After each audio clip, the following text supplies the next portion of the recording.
Baik, senang sekali Bapak Ibu semua di sini. Izinkan saya Haji Anggraini dapat menyapa Bapak Ibu semua dalam program talk show Ngetek, ngobrol enak tentang hidup sehat, persembahan dari Rumah Sakit Islam Yogyakarta PDHI, yang pada bulan ini spesial edisi donor darah dan cek kesehatan dalam menyambut Hari Kemerdekaan Republik Indonesia.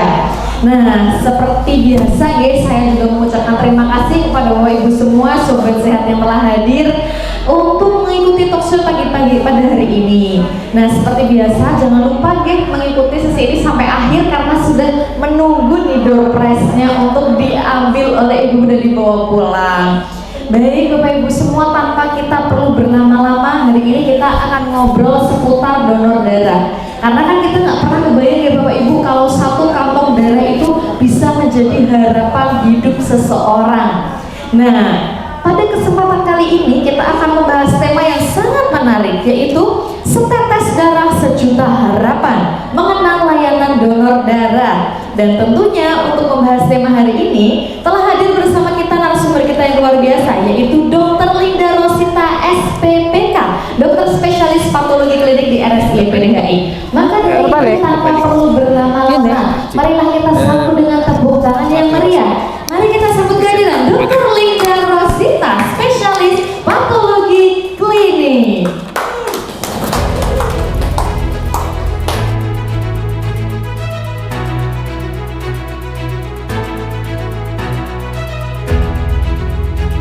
Dokter, ini sudah hadir bersama kita Dr. Linda Rosita, dokter spesialis patologi klinik di RSI PDHI. Dokter boleh menyapa dulu sobat sehat yang sudah hadir di sini, dokter. Baik, ibu-ibu, assalamualaikum warahmatullahi wabarakatuh. Bagaimana kabarnya? Baik, sehat, semangat ya ibu ya. Yang di sini yang udah menjadi donor darah siapa? Judulnya donor darah. Oh, nggak lolos, tapi sudah berusaha ya ibu-ibu ya. Sudah berusaha, sudah berniat. Ya, tetap dihitung pahala ibu. Ya. Oke, baik ibu-ibu semua, kita sudah bersama dengan Dokter Linda.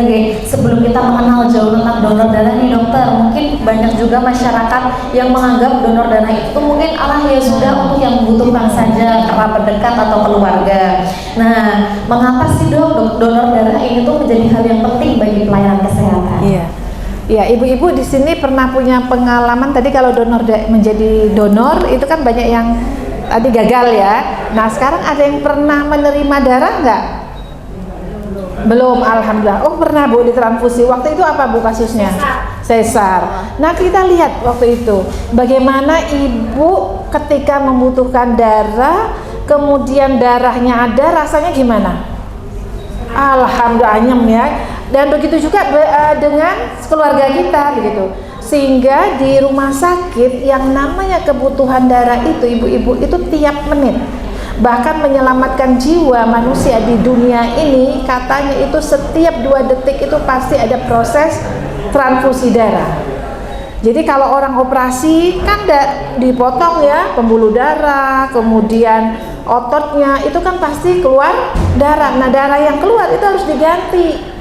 Dan diganti tidak secepat kilat tubuh kita merespon, harus ada diasup dari luar. Nah, terjadilah proses transfusi darah sehingga kebutuhan darah di rumah sakit itu banyak ibu-ibu, terutama di kamar operasi itu pasti butuh. Yang melahirkan, ada operasi patah tulang, ada operasi usus buntu ya. Nah, kondisi yang selain di kamar OK di mana? Di bangsal juga begitu. Orang yang punya anemia yang lama ya, sering lemah, letih, lesu, lelah, setelah diperiksa ternyata HB-nya kurang. HB-nya kurang nggak bisa juga hanya dengan obat. Setelah diobati 3 bulan kok nggak naik, HB-nya sampai 7, ya udah harus transfusi dan butuh darah dari luar. Sehingga darah dari luar itu benar-benar penyelamatan jiwa bagi kondisi-kondisi tertentu. Nah, kita bayangkan ketika kita menjadi orang-orang yang sangat membutuhkan darah pada saat itu, detik itu juga pasti kita membutuhkan darah segera ada. Ya nggak ibu-ibu? Ya. Nah, itu di seluruh dunia ibu-ibu, tidak hanya di PDHI, di seluruh dunia, di rumah sakit ya, apalagi di daerah peperangan begitu ya. Itu yang namanya proses transfusi darah itu memang benar-benar suatu proses yang sangat dinantikan. Nah, sehingga bagi yang menyumbangkan darahnya kita sebut dengan donor. ya. Nah, untuk menjadi donor tentunya ada persyaratan. Ya, tidak semua orang, karena ketika kita memberikan darah, kondisi kita harus baik dulu. Gitu sebagai pengantar, ya. Oke, luar biasa, ini pengantarnya sudah sehangat ini gitu kan. Bagaimana kita memahami kalau darah itu tuh ternyata kebutuhannya besar sekali, apalagi kalau pas pada saat mendesak gitu. Tapi seperti dengan yang sudah disampaikan ibu-ibu tadi tuh ada yang nggak lolos gitu dok. Sebenarnya siapa saja tuh dok yang boleh donor dan apa saja persyaratannya? Ya, jadi kalau bagi ibu-ibu tadi kan dites ya ibu-ibu ya. Pertama yang dites apa tadi? Tensi. Sebelum tensi, berat badan, tinggi badan, ya, nama pasti, umur ya.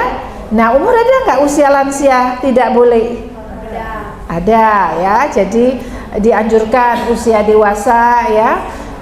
Sekitar 18 tahun ke atas begitu ya, sampai 65-67 tahun. Kemudian juga kondisinya tadi berat badannya juga tidak kurus, ya kurus banget begitu ya Bu ya, tinggal tulang aja begitu. Nah, itu juga nggak boleh begitu nih.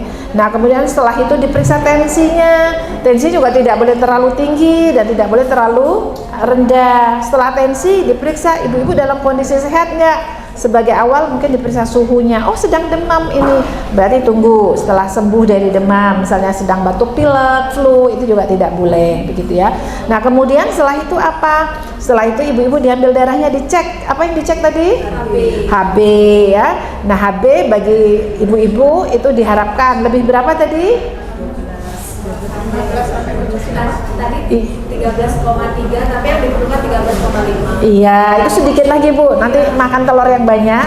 Ini seminggu lagi. Iya, itu HB juga benar Bu. Jangan sampai terlalu rendah, karena di Indonesia itu apalagi ibu hamil itu resiko anemia defisiensi besi tinggi. Jadi kita ini sebenarnya sebetulnya kalau diperiksa HB-nya hampir 60% tuh HB kita tuh rendah gitu. Sehingga HB ini juga karena memang yang akan diberikan kan darah gitu ya. Sehingga ada kondisi HB. Kemudian setelah HB apa? Ibu-ibu diperiksa lagi apakah ada infeksi menular melalui transfusi darah, namanya IMTD. Diperiksa kalau udah lolos HB tadi, diperiksa apakah non sewu nggih. Ibu-ibu ada hepatitis B, berarti nggak boleh ya. Kemudian ada HIV, AIDS, berarti nggak boleh gitu ya. Jadi sebetulnya kalau kita mau menjadi donor darah tuh kita mengikuti serangkaian sebelumnya, itu juga sebagai upaya untuk kita mengetahui kesehatan kita, dan gratis ya kan. Kalau kita periksa HB-nya berapa gitu kan. Nah, ini lumayan, hari ini udah tahu HB-nya 13,2 tadi Bu ya, 13,3 gitu. Dikit lagi, tetap nggak boleh dulu, biar kondisinya itu kondisi yang standar ya, yang bisa diberikan darah. Nah, kan kita nggak ada infeksi-infeksi tadi. Di Indonesia juga perlu ditanyakan, apakah ibu-ibu pernah ke luar daerah, misalnya kemana, ke Papua, misalnya ke daerah-daerah endemi malaria, pernah penyakit malaria, ini juga nggak boleh ya.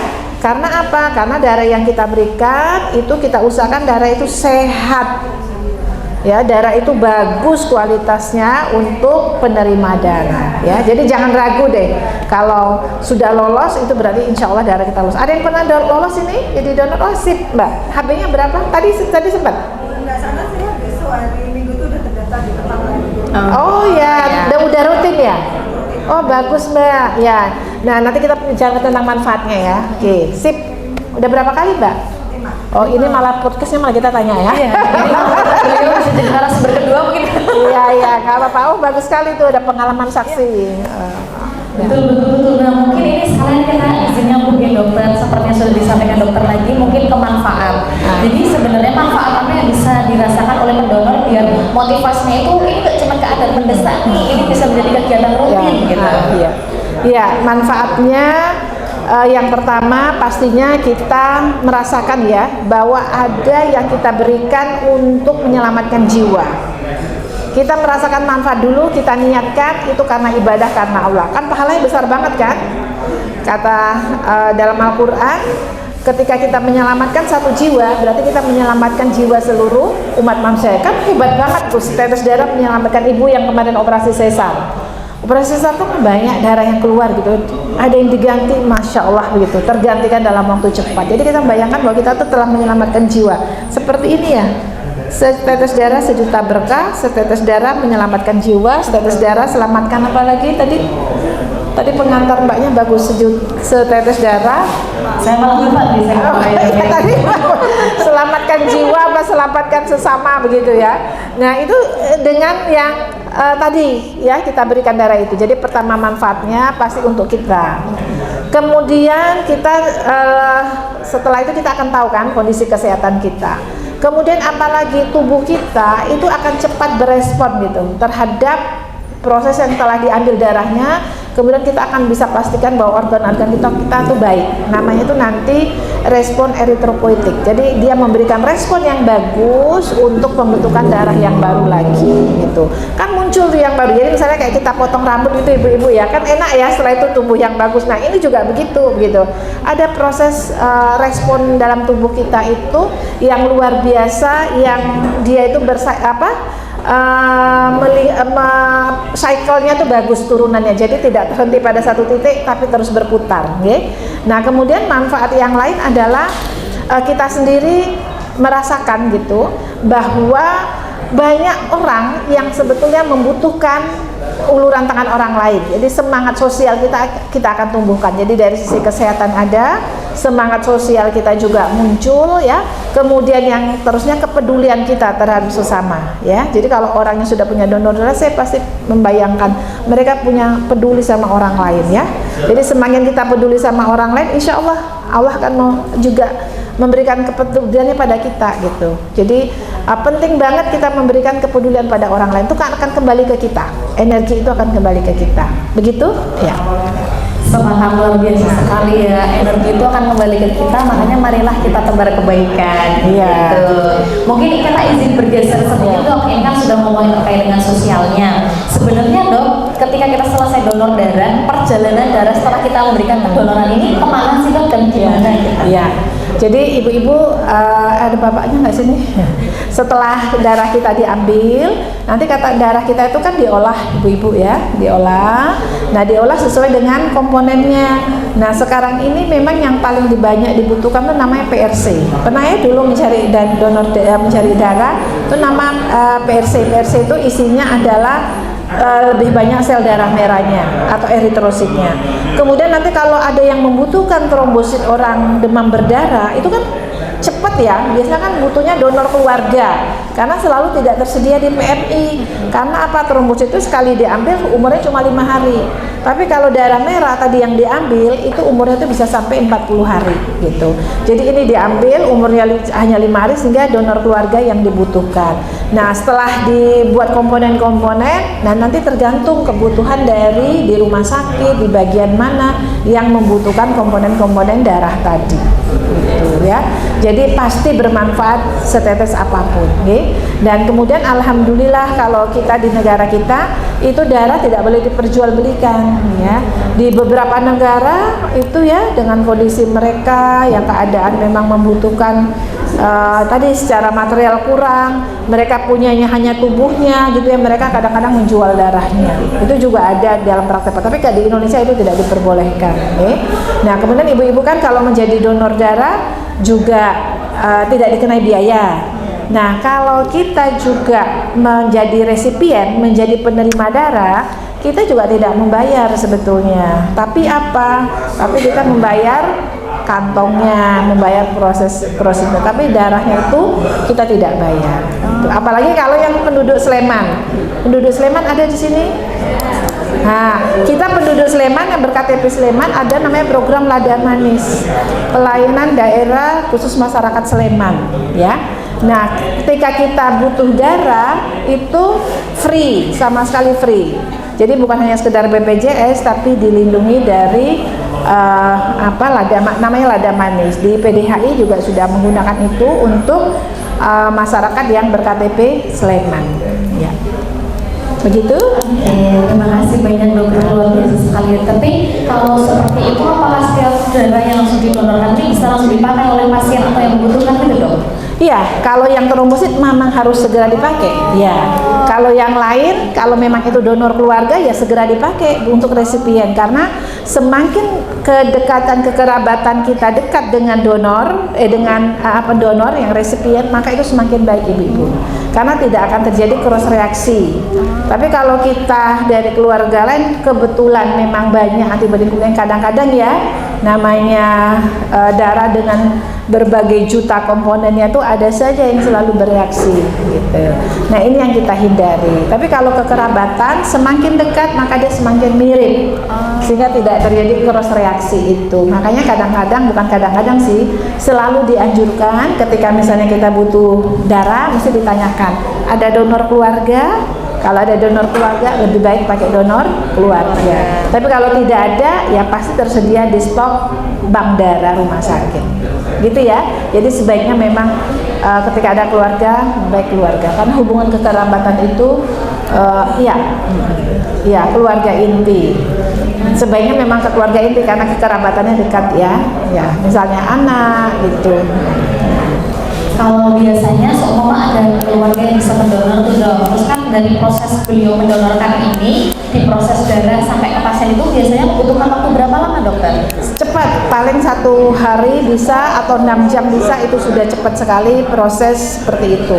Jadi kalau di MUI itu kan kita nggak mempersoalkan ya, misalnya alhamdulillah saya muslim, saya butuh darah, kan saya masih bertanya ini kemarin kantong darahnya ini agamanya apa, kan saya nggak bertanya begitu ya ibu-ibu ya. Dan ibu dulu waktu terima kan ibu nggak tanya kan bu, saya penting masuk dulu kan, saya penting masuk dulu. Nah memang seperti itu nyatanya, bahwa kita di sini juga sama gitu ya, jadi tidak ada perbedaan, semuanya itu, semua manusia itu sama. Hanya tadi sekali lagi ketika ada kekerabatan itu akan jauh lebih baik. Kenapa demikian? Ada banyak cerita yang menarik ya untuk donor dan resipien ini. Saya punya cerita yang lucu. Teman saya itu operasi sesar, dokter, kemudian dia butuh darah bu, kebetulan anaknya kembar. Kemudian dia butuh darah kan karena operasi, akhirnya ditransfusi. Kemudian setelah selesai pulang ke rumah, apa jadinya? Dia selalu emosinya selalu naik, jadi selalu marah gitu setelah transfusi. Itu komentar suaminya apa? Oh jangan-jangan kemarin yang ngasih, yang jadi donor darahmu orangnya ora bener wong iki gitu kan, jahat wong apa gitu, malah kamu jadinya seperti itu gitu. Iya saya loh. Iya bisa juga ya, secara sosial mungkin menurun juga akhirnya, tapi itu nggak ada teorinya loh bu ya, nggak ada, itu saya namanya. Nah satu waktu ibu saya waktu itu dapat donor juga, resmi dapat donor. Kemudian setelah donor kok sholat malamnya tambah baik, bangunnya tambah cepet. Itu saya bilang, oh ya nek, kemarin dapat darahnya dari orang soleh, sehingga jadi tambah soleh. Jadi ternyata setelah beberapa kasus kok ada hubungannya gitu loh bu. Tapi dalam teori saya sebagai dokter itu nggak ada loh bu ya. Nah tapi ternyata dalam beberapa kasus saya temui lah kok iya gitu loh kok jadi nenek saya itu kok tambah jadi soleh, hasilnya tambah baik, nggak suka marah-marah setelah didonor gitu. Itu saya bilang oh iya ya kan, namanya juga HB-nya tambah baik kan, tambah seger ya gitu. Nah teman saya yang tadi operasi, suaminya komentar gitu, jangan-jangan darahmu itu kemarin itu dari orang-orang bener ya, jadi suka marah-marah. Tapi itu sekali lagi tidak ada dalam teori ya ibu, tetapi dalam teori semakin kekerabatan semakin baik, semakin mirip, maka tidak akan terjadi cross reaksi ya. Kita akan menghindari ke depannya ya. Oke, luar biasa ibu-ibu semua. Setelah ini kita mau memasuki sesi mitos dan fakta. Nanti ibu-ibu boleh menjawab dengan mitos atau fakta, kemudian akan diklarifikasikan oleh dokter Linda. Gitu ya ibu-ibu? Sudah siap ya? Yang pertama, donor darah membuat tubuh menjadi lemas dalam jangka panjang. Mitos atau fakta? Betul dokter? Betul. Yang sudah membuktikan sudah ya Pak. Iya, Lemasnya berapa lama setelah diambil? Alhamdulillah tergantung badan. Saya setelah donor itu selalu nggak ini, malah sehat. Nah, iya betul, benar ya. Jadi kita semakin berbagi itu semakin kuat kok energi kita ibu-ibu. Kan kita berbagi itu ya. Ya baik. Oke, yang kedua, orang yang rutin donor darah akan lebih cepat secepat itu tubuh akan memproduksi bahkan yang baru yang seger gitu.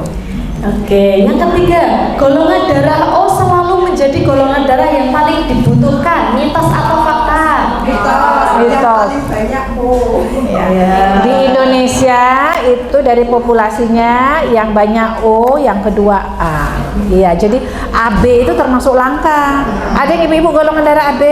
Ada. Oh hebat ibu. Ibu harus jadi donor satu waktu karena ketika butuh darah orang AB tinggal ditelepon. Oh ibu golongan darah. Iya, jadi saya itu saya di UI ada salah seorang staf kami itu golongan darahnya AB.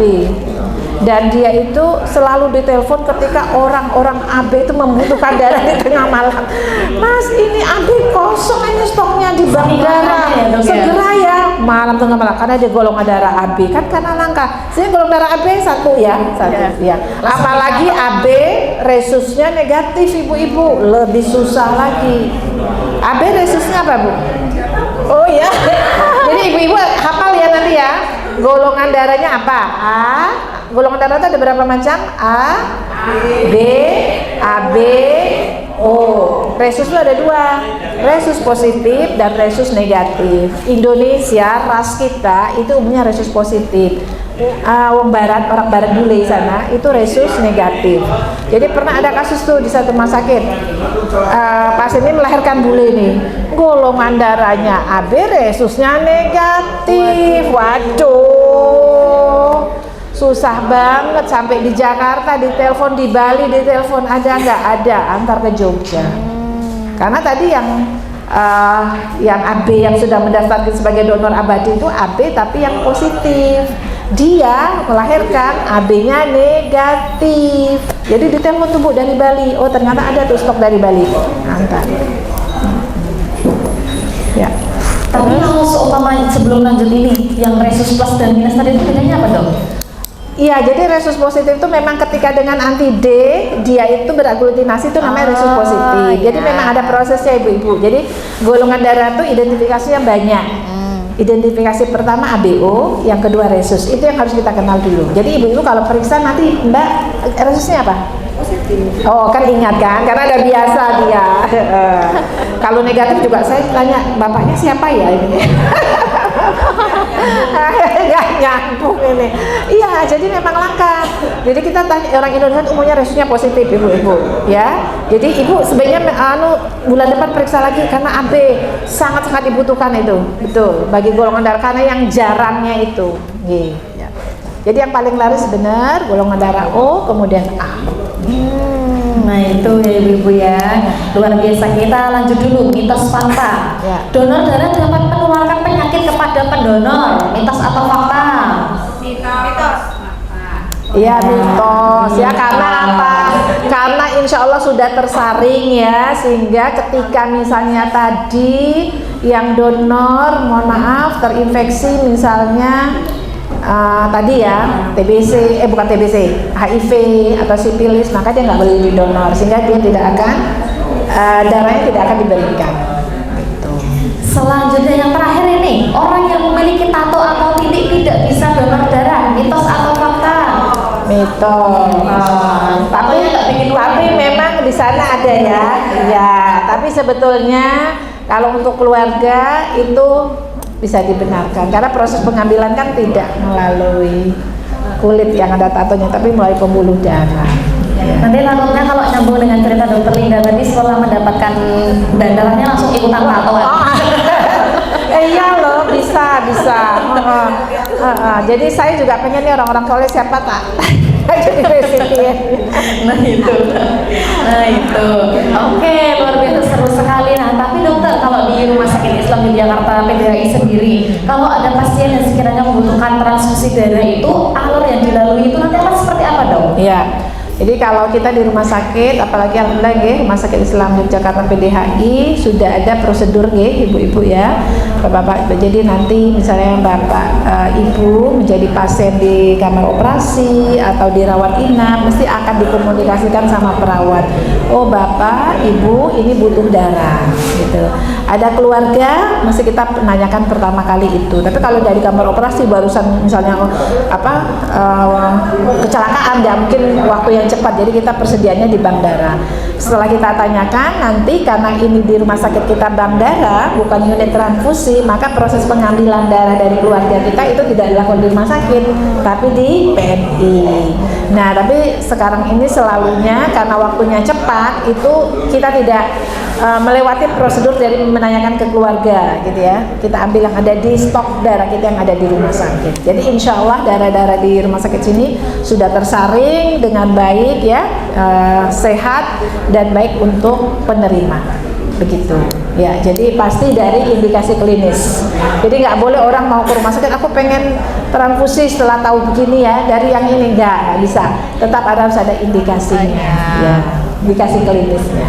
Seperti itu. Nanti mungkin masih menyangkut dengan layanan di RSI PDHI sendiri dok. Mungkin sebagai dokter patologi klinis di sini boleh diceritakan sedikit dok, mungkin layanan laboratorium apa saja yang bisa diakses oleh masyarakat. Iya. Ibu-ibu pernah periksa di lab PDHI?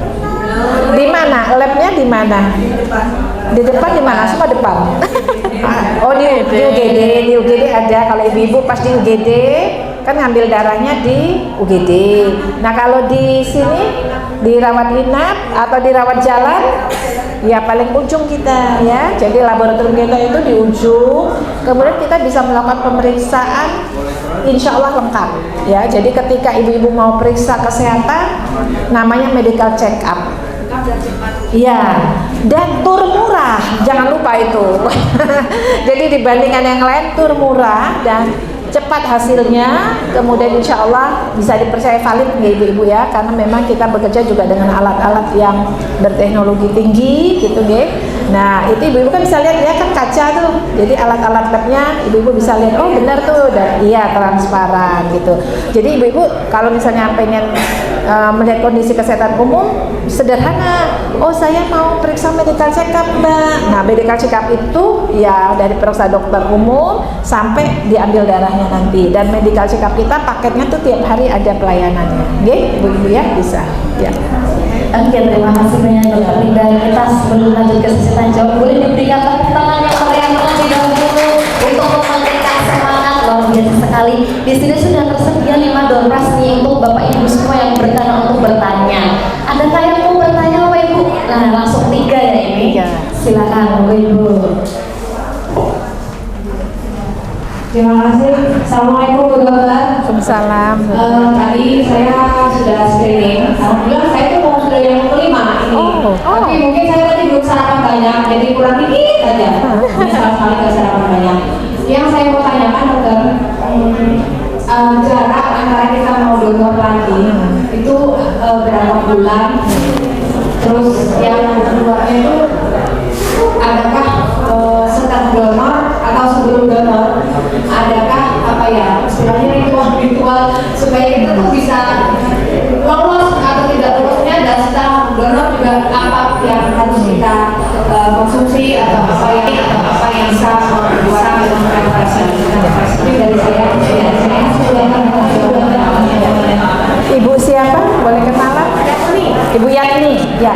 Terima kasih Bu Yatni, pertanyaannya bagus sekali gitu ya. Jadi yang pertama berapa hari jaraknya ya Ibu? Nah, untuk berapa hari itu sebenarnya kalau proses pembentukan sel darah merah itu 3 bulanan. Jadi sebaiknya tuh 3 bulanan. Tetapi tiap misalnya mau 2 minggu itu tetap diperiksa HB-nya lagi. Kalau memang masih menurun. Jadi secara ideal ibu-ibu menjadi donor itu 3 bulan saja. Jangan terlalu cepat juga, karena untuk memberikan kondisi tubuh untuk memproduksi darah, karena sel darah merah kita itu diproduksi sumsum tulang kita itu tiap 3 bulan 90 hari sampai 120 hari.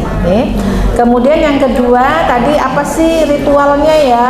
Kita nggak pakai ritual. Yang pertama harus diniatkan karena Allah. Jadi kalau ibu-ibu niatkan karena Allah, memberikan darah seperti itu, menyelamatkan jiwa manusia, wah pahalanya besar banget. Seperti kita menyelamatkan seluruh orang di muka. Kan kita nggak bisa ya memberikan makan seluruh orang di penduduk bumi ini ya Ibu ya. Nah tapi dengan setes darah sama itu pahalanya dengan seperti itu. Nah ritualnya apa? Ibu-ibu harus jaga kesehatan. Kesehatan kebugaran itu tadi ya ada tanda vital. Tanda vital itu apa? tensi, suhu, pernafasan gitu ya. Nah, bagaimana agar kita lebih sehat seperti itu ibu-ibu? Ya, tiap hari aktivitas yang menyangkut kehidupan kita tentang makan dan aktivitas kardio, jantung itu harus kita lakukan. Artinya apa? Ya olahraga. Kalau tidak pun olahraga, kita bisa olahraga itu sebenarnya ada dua, yang memacu jantung sama yang memperkuat otot. Nah, kita dua-dua harus kita jalankan gitu. Saya ini memang masih obes ya, masih gemuk saya itu. Tapi tiap hari saya itu insya Allah bisa melakukan aktivitas jalan. Dulu lari, tapi karena nggak kuat kakinya lagi, itu dokter olahraganya bilang nggak boleh karena kalau orang lari itu syaratnya tidak boleh gemuk. Jadi harus kurus dulu. Nah, akhirnya sekarang saya jalan cepat. Tetapi everyday, tiap hari, yang namanya olahraga itu harus teratur, terukur, rutin dan sesuai umur. Ya, jadi jangan kita misalnya udah nggak kuat lagi, kita olahraganya yang berat, misalnya misalnya kalau bagi bapak-bapak atau yang sepak bola itu kan butuh lari yang kencang gitu ya. Nah, itu juga tidak gitu. Jadi kita olahraga tadi apa? Teratur artinya apa? Tiap hari. Olahraga apapun ibu-ibu yang ringan sekalipun kalau dilakukan tiap hari pasti bagus. Jadi kuncinya harus tiap hari. Istirahat bolehlah 1 minggu sekali boleh, tapi tiap hari, jangan mut-mutan 1 bulan olahraga sekarang nanti enggak. Jadi olahraga tiap hari. Seperti kita makan, kita butuh tiap hari ya. Kemudian yang kedua apa tadi? Terukur. Nah, bagaimana olahraga kita tuh sampai menimbulkan kita tuh keringat. Kalau hanya jalan kemudian nggak sampai keringat, berarti jalan kita ditambah berapa kilo sampai minum keringat. Sebetulnya ada pengukurannya itu ya, ada dengan denyut jantung ya, tapi itu rumit ya, udahlah pokoknya nanti ada rumusnya. Tapi ibu, oh ini sudah keringatan, oke. Tapi jalan tidak keringat berarti ini belum olahraga gitu. Kemudian yang ketiga tadi rutin, terukur, sesuai umur tadi sudah. Kemudian apalagi tadi 4, rutin, terukur, sesuai umur. Ya, itu. Jadi kita definisikan siapapun kita harus olahraga tiap hari. Ibu-ibu mau senam dan sebagainya seminggu sekali nggak apa-apa. Itu kan rutin. Nah, berarti yang tiap hari ya ditambah dengan jalan pagi atau itu. Jadi gerakan ritmes ya. Jadi olahraga tuh bukan menimbulkan kesalahan, udah ngepel kok satu rumah udah keringatan. Enggak, itu bukan olahraga ya. Olahraga tuh gerakan ritmes yang berulang-ulang. Itu baru namanya olahraga. Kalau kita ibu-ibu lebih gampang mendefinisikan kita tuh sudah berhasil olahraga atau tidak. Sebulan, 2 bulan kita nggak terserang flu, berarti aktivitas kebugaran kita bagus. Tapi kalau kita mudah sakit, berarti ini jangan-jangan memang sel-sel kita tuh belum berespon ya untuk perbaikan sel macam. Karena orang olahraga itu sel-selnya itu hidup, Bu. Sel-selnya tuh hidup, berespon dia gitu. Nah, ini yang kita pentingkan. Kalau bagi bapak-bapak paling gampang kalau melihat dia olahraga atau tidak, lihat perutnya. Kalau perut, iya benar, itu memang itu hal yang sederhana aja yang saya sampaikan. Jadi nanti lihat ya suaminya ya. Kalau suami perutnya gendut berarti ini harus olahraga harus kenceng sampai itu. Ini masnya kebetulan langsung tarik nafas dia. Karena laki-laki sendiri langsung tarik nafas. Nah, ini yang bapak-bapak seperti itu yang mudah untuk dilihat gitu. Ya, jadi kalau kita bermasalah masih dengan berat badan kita gitu ya, kita turunkan. Sekarang kan banyak diet ya ibu-ibu ya, diet karena memang untuk mengatur agar lemak itu tidak menumpuk begitu. Tapi yang penting ketika kita pun gemuk, aktivitas olahraga kita yang rutin. Ini ibu-ibu udah senang, bagus loh. Iya. Setiap Selasa ya? Iya bagus tuh, tiap Selasa kencang begitu dilakoni tiap hari bagus. Tiap pekan bagusnya, antaranya ditambah yang lain agar yang tiap harinya tuh dapat. Kalau mau tiap hari senam di rumah juga bisa kan, udah hafal ya Bu gerakannya? Lihat YouTube ya, tapi kalau sendiri nggak asik ya Bu. Oke, begitu. Sangat terjawab Ibu. Pertanyaan kedua untuk Ibu, silakan. Perkenalkan saya Bu Rini. Jadi saya mau tanya tentang pengalaman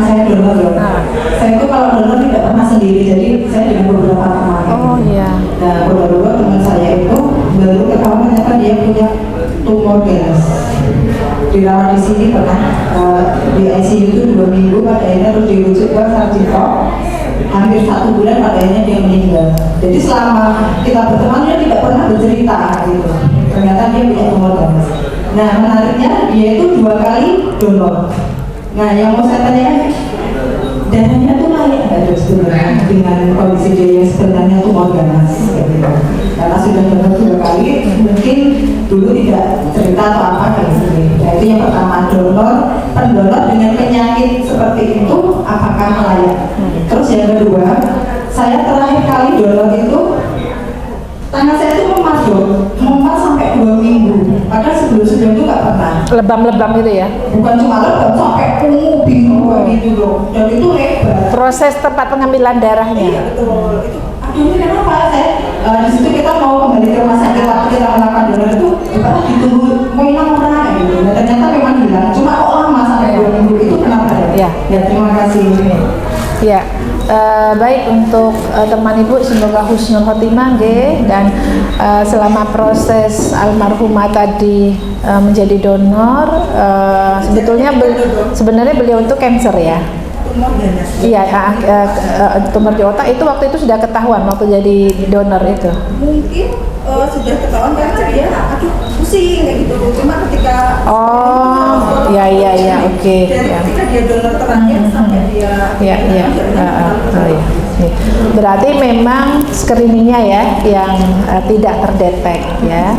Nah kalau ada semacam itu memang upaya-upaya IMTD tadi, yaitu penyakit menular akibat transfusi darah, itu memang bagi ibu almarhumah tadi nggak terdetek gitu sehingga lolos gitu ya. Nah untuk yang kita screening itu memang khususnya penyakit infeksi. Jadi penyakit yang cancer tadi itu tidak terdeteksi. Sebetulnya kalau sudah terdeteksi nggak boleh. Ya nggak boleh, penyakit infeksi aja nggak boleh, apalagi penyakit cancer atau keganasan ya. Tapi semoga insya Allah jadi amalnya. Kemudian yang kedua, ibu lebam-lebam untuk diambil. Nah itu kemungkinan memang dari proses pengambilannya. Jadi pertama kurang steril gitu ya. Kemudian yang kedua, setelah diambil darah kok cepat nekuk, jadi dia biarin aja gitu ya. Kalau cepat nekuk itu biasanya, kalau menekan oke, karena untuk menghentikan perdarahan kan ditekan, tapi jangan ditekuk. biasanya suruh gini nggak apa dong, cuma kemarin Iya, sebetulnya nggak boleh tekuk sebetulnya. Jadi kita tekan saja, gitu, tekan saja. Tapi bagi yang memang pembuluh darahnya mudah pecah, itu memang iya mbak. Saya juga begitu, kalau diambil darahnya mesti ya itu istilahnya apa tadi, lebam-lebam dan itu sampai membiru gitu. Iya, kalau saya cenderungnya begitu karena pembuluh darah saya itu rapuh gitu. Jadi seperti itu. Tapi insya Allah nggak apa-apa sih, nggak apa-apa. Jadi dia memang ada intervensi, kemudian ada perlukaan. Nah dia butuh penyembuhan. Nah penyembuhan tadi itu yang bentuknya tadi lebam-lebam. Prosesnya seperti, tapi dalam tubuh sendiri sebetulnya melakukan kompensasi. Oke, baik, waktunya udah habis ya. Ya. Nah, udah ya. Udah, oke, sudah. Satu lagi tadi sudah ini Bu. Ya, oke. Mas, aku minta difoto dari sana. Belum, kita difoto berdua belum kan? Oh ya, siap. Untuk penanya ketiga. Ya, silakan Ibu. Waktunya itu masih berapa?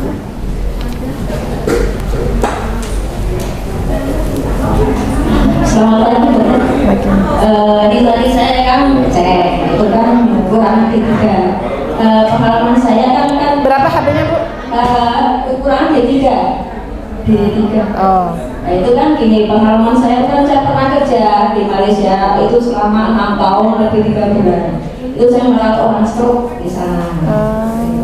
Nah ini dari masa TKI itu sampai sekarang jaraknya sudah 15 tahun saya di rumah. Nah, itu terus kalau malam itu kadang kurang tidur gitu karena terbiasa kan di Malaysia, jadi tidak kurang tidur jadinya. Dan kita bisa kadang tidurnya itu cuma sebentar. Dan kita bawa waktu di Malaysia itu gitu aja. Terima kasih. Iya, pengalaman yang menarik ya Bu ya. Ya di luar negeri, kemudian merawat orang stroke ya. Nah, memang Kalau pola tidur itu memang tergantung kebiasaan kita juga.